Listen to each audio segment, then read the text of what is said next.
साथियों, हम राजनीति में सर्वसम्मति को महत्व देते हैं। हम सहमति के प्रयास को करते करते सर्वसम्मति तक जाना चाहते हैं। दीनदयाल जी कभी भी राजनीतिक अस्पृश्यता में विश्वास नहीं रखते थे। और आपको याद होगा, जब मैं 2014 में आया तो मुझे सदन में एक बार बोलने का मौका मिला। तब मैंने सदन में कहा था और बड़ी जिम्मेवारी के साथ कहा था और बड़े कन्विक्शन के साथ कहा था। जो इस कन्विक्शन को हम लोग जीते हैं, हमें संस्कार में मिले हैं। और मैंने पार्लियामेंट में कहा था कि बहुमत से सरकार चलती है, बहुमत से सरकार तो चलती है, लेकिन देश तो सहमति से चलता है, सर्वसम्मति से चलता है। और हम सिर्फ सरकार चलाने नहीं आए हैं, हम तो देश को आगे ले जाने के लिए आए। हमारे राजनीतिक दल हो सकते हैं, हमारे विचार अलग अलग हो सकते हैं, हम चुनाव में पूरी शक्ति से एक दूसरे के खिलाफ लड़ते हैं, पर इसका मतलब ये नहीं कि हम अपने राजनीतिक विरोधी का सम्मान न करें। आपने देखा होगा, प्रणब मुखर्जी साहब, हमें भारत रत्न देने में गर्व हुआ। वे कोई हमारी पार्टी के नहीं थे, हमारे आलोचक थे।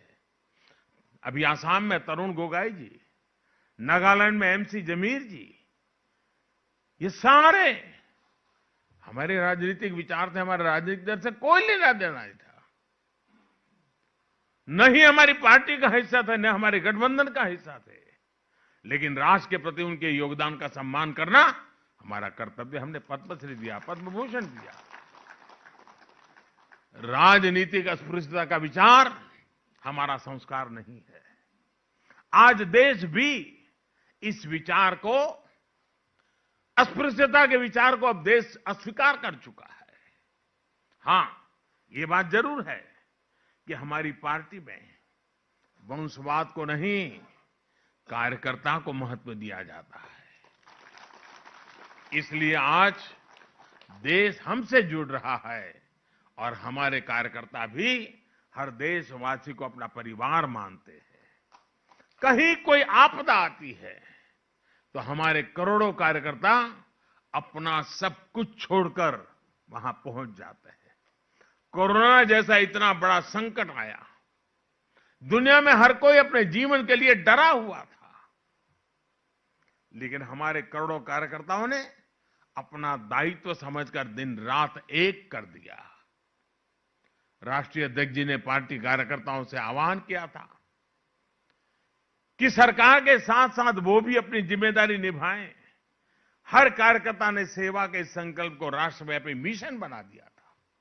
और मैं पार्टी का आभारी हूं, राष्ट्रीय अध्यक्ष जी का आभारी हूं कि मुझे वीडियो कॉन्फ्रेंस के माध्यम से देश भर के कार्यकर्ताओं के साथ इस कोरोना कालखंड में उन्होंने जो सेवा कार्य किए, उसका वृत्त सुनने का अवसर मिला था।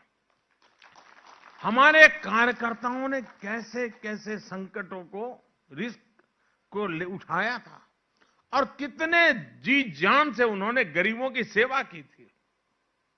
किसी गरीब के घर में चूल्हा न जले, कोई गरीब रात को भूखा न सोए, इसके लिए भारतीय जनता पार्टी का गांव-गांव में कार्यकर्ता दिन रात लगा रहा था। मैं देख रहा था कि जब हमारे श्रमिक बंधु अफवाहों के चलते, भय के चलते और कुछ लोगों की राजनीतिक इरादों के चलते जब शहरों को छोड़ करके, रोजी रोटी छोड़ करके गांव की ओर चल पड़े थे, तब भारतीय जनता पार्टी के कार्यकर्ता राह पर खड़े रह करके उनको जूते तक देने की चिंता करते थे, उनकी दवाई की चिंता करते थे, उनके पानी की। ये सारा वृत्त मैं सुन रहा था, मेरे मन को छू रहा था और कार्यकर्ताओं के इस परिश्रम से मुझे भी काम करने की प्रेरणा मिलती थी। इस अभियान में किसी ने वोट बैंक की चिंता नहीं की। ये नहीं सोचा कि किसका वोट हमें मिलता, किसका नहीं मिलता।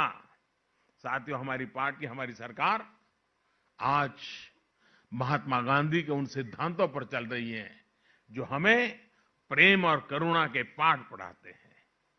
हमने बापू की 150वीं जन्म जयंती भी बनाई और उनके आदर्शों को अपनी राजनीति में, अपने जीवन में भी उतारा। हमारी सरकार ने यहां हमारे महापुरुषों को भी राजनीतिक समीकरण के चश्मे से कभी नहीं देखा। जिन स्वाधीनता सेनानियों की उपेक्षा होती रही, उन्हें हमने सम्मान दिया। ये हमारी ही सरकार है जिसने नेताजी को वो सम्मान दिया जिसके वो हकदार थे। उनसे जुड़ी हुई फाइल्स को खोला, लाल किले पर झंडा फहराने का काम नेताजी की स्मृति में करना शायद किसी और शासन में कोई सोच नहीं सकता था। अंडमान निकोबार में नेताजी को याद कर करके उस द्वीप समूह में एक का नाम नेताजी के नाम से कर देना शायद किसी और सरकार में कोई सोच नहीं सकता। सरदार पटेल की दुनिया की सबसे बड़ी प्रतिमा बनाकर हमने उन्हें श्रद्धापूर्वक नमन किया है। देश की एकता के मंत्र को आने वाली पीढ़ियों को प्रेरणा के रूप में उस जगह से चेतना मिलती रहे, उस रूप में उस परिसर को खड़ा किया गया है।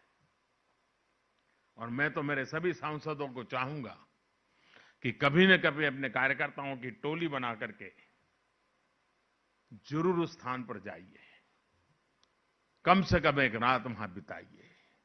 और दूसरा, मैं हमारे सभी सांसदों से आग्रह करूंगा, जब भी मौका मिले अपने कार्यकर्ता और अपने साथियों के साथ काशी जाकर के, काशी के निकट में ही जहां पंडित दीनदयाल जी ने अपना अंतिम सांस लिया था, जहां एक स्मारक उत्तर प्रदेश सरकार ने बनाया है, देखने जैसा स्मारक बनाया है।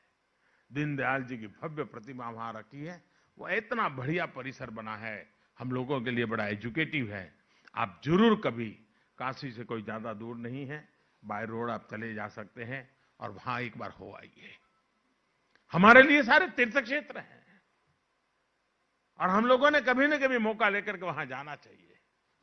आप देखिए, जिस जगह पे हम बैठे हैं, बाबा साहब आंबेडकर की स्मृति में बना हुआ है भवन, क्या कोई और सरकार बनाती क्या? ये हमारे संस्कार हैं जो हमें इस काम करने के लिए प्रेरित करते हैं। बाबा साहब आंबेडकर को भी भारत रत्न तब मिला जब बीजेपी के समर्थन से सरकार बनी थी। इन कार्यों का भाजपा को, हम सभी को बहुत गर्व है।